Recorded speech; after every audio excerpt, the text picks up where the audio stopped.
नमस्कार बच्चों। आप लोगों का जो पेपर 7th बी की जो यूनिट सेकंड है environmental physiology,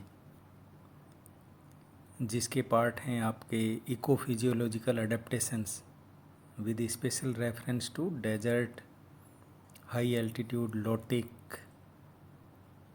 marine environment,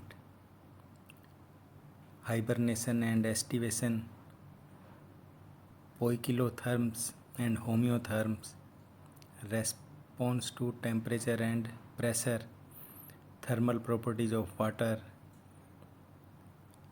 and survival limits और acclimatization।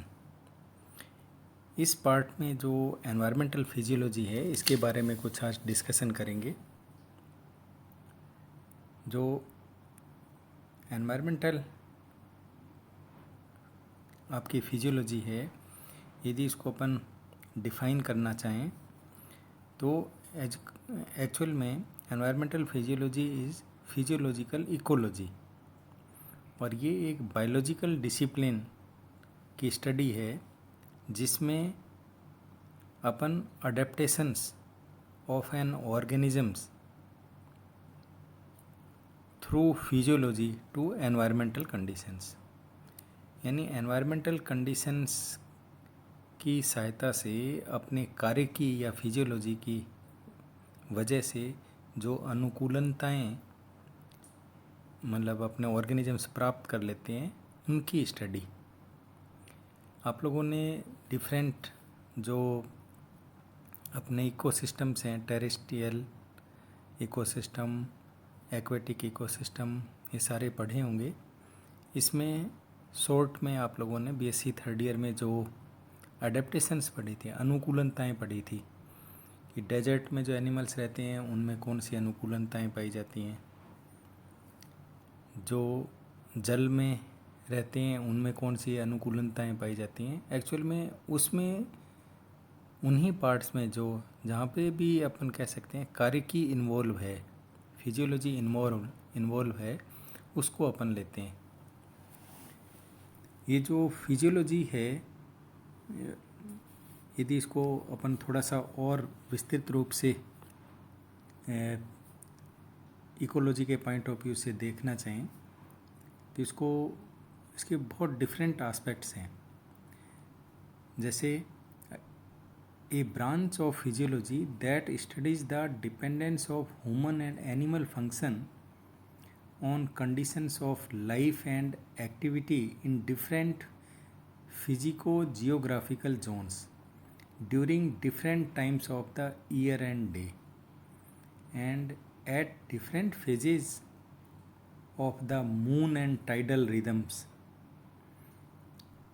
Environmental physiology, which reveals the physiological basis of adaptations to natural factors, is closely tied in with ecology, chronobiology, the physiology of aging and evolution, the physiology of farm animals, and ethology.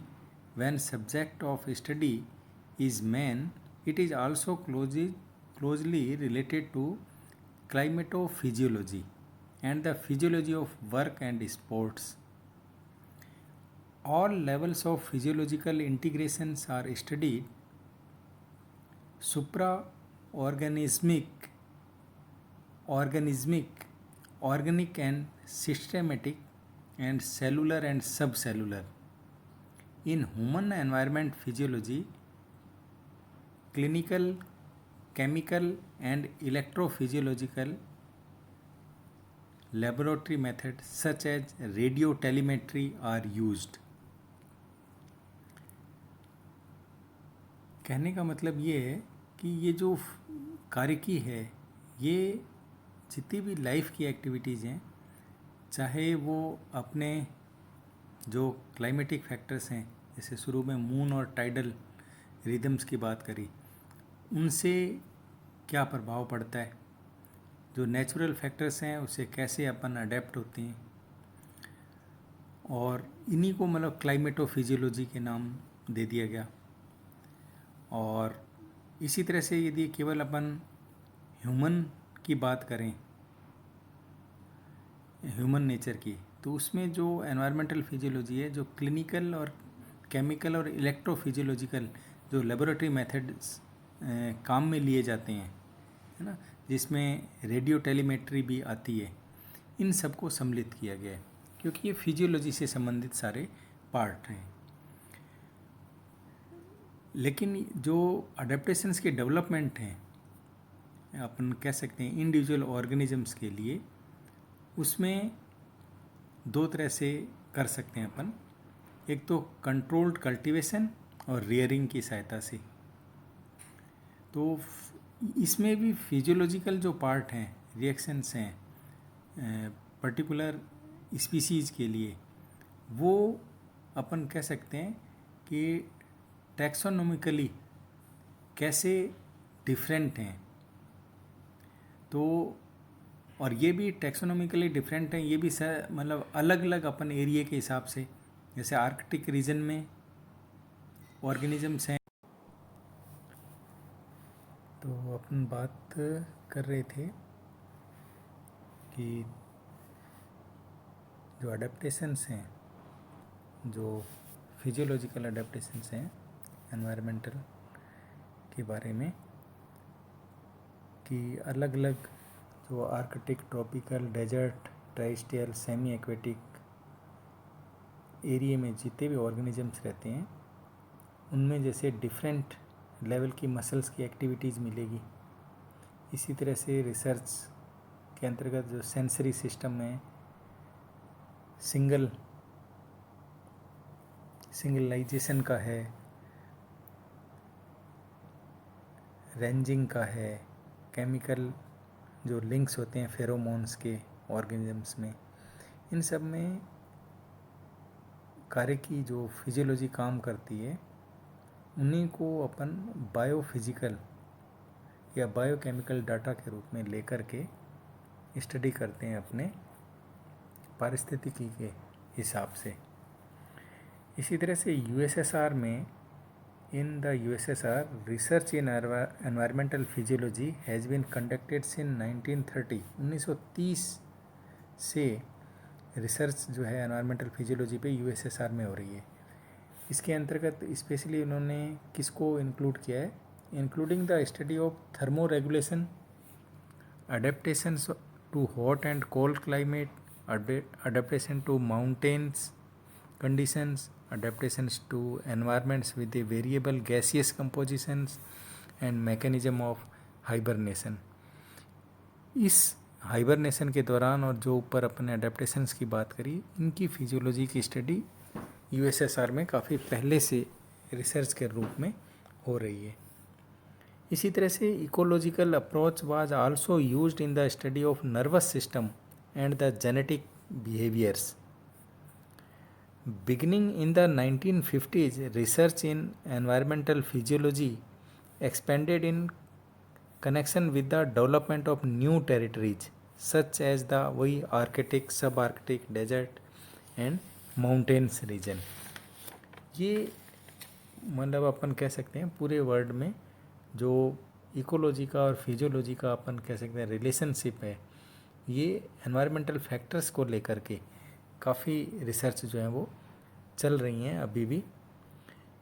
इसमें specially जैसे अपने बात करें, वैसे adaptations की बात ज़्यादा देखेंगे। आज थोड़ा सा अपन और डिस्कस करते हैं इसमें।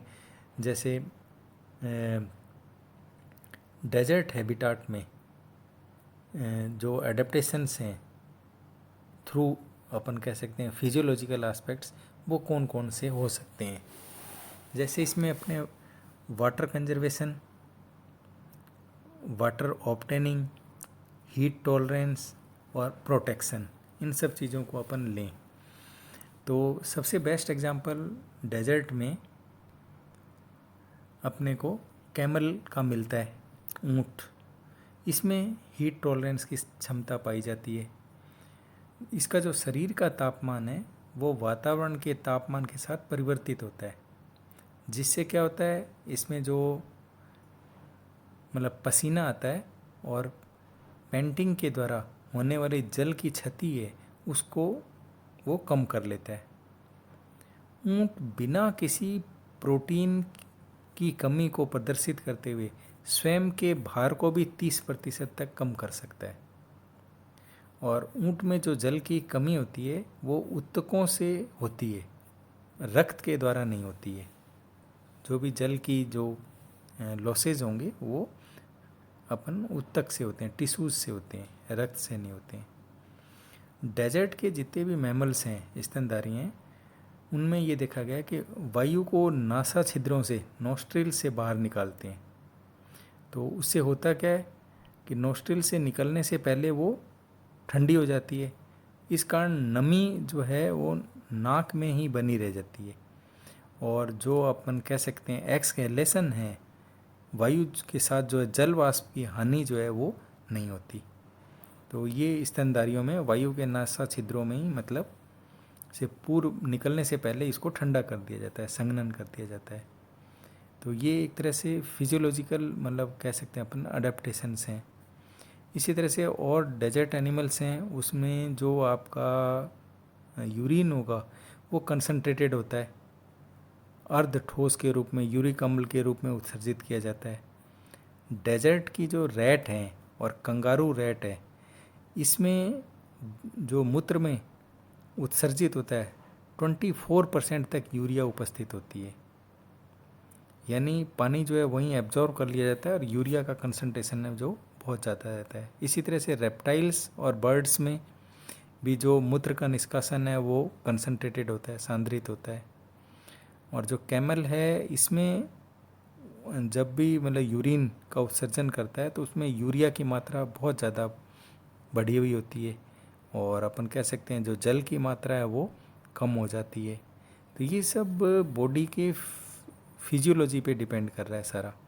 इसी तरह से डेजर्ट का जो यूरोमेस्ट्रिक्स है, इसकी जो बड़ी आंत होती है और जो अपने ऊँट है उसके र्यूमन में जल का संग्रहण होता है, मतलब जल को स्टोरेज के रूप में। यूरोमेस्टिक्स जो है डेजर्ट का, उसकी बड़ी आंत में और कैमल के आपके रूमन में जल को संग्रहित स्टोरेज करने की क्षमता होती है। तो ये भी एक फिजियोलॉजी का ही पार्ट हो गया। जो भी अपने भोज्य पदार्थ अपन लेते हैं उसका जो ऑक्सीडेशन होता है, ऑक्सीकरण होता है खाद्य पदार्थों का, तो उससे भी, ऑक्सीडेशन से भी जल बनता है। तो उस जल को अपन मेटाबॉलिक वाटर कहते हैं, उपापचयिक जल कहलाता है वो। और जब भी मतलब अपन कह सकते हैं जल की आवश्यकता होगी मतलब बॉडी में, तो फैट का ऑक्सीडेशन होगा और उसमें अधिकतम मात्रा में जो मेटाबॉलिक वाटर है जो उत्पन्न होगा, और वो बॉडी के द्वारा काम में ले लिया जाता है। कैमल के जो कुबड़ निकले हुए रहते हैं उसमें केवल फैट जो होती है वही एकत्रित रहती है। तो ये जो अपन ने अभी मेटाबॉलिक वाटर की बात करी, फैट के ऑक्सीडेशन की बात करी, ऊँट के कुबड़ की बात करी, ये जितनी भी चीज़ें हैं ये सारे अपन कह सकते हैं एनिमल्स के फिजियोलॉजी पे डिपेंड करती हैं। आज अपन ने कुछ एनवायरमेंटल फिजियोलॉजी के बेसिक डेफिनेशंस और कुछ इसके कितना इलोब्रेशन होता है उसके बारे में बात करी। कुछ अपन ने इसमें डेजर्ट के हैबिटाट को लेते हुए कैमल का और इनका एग्जाम्पल लिया, और इसको विस्तृत रूप से आगे के लेक्चर में लेंगे। धन्यवाद बच्चों।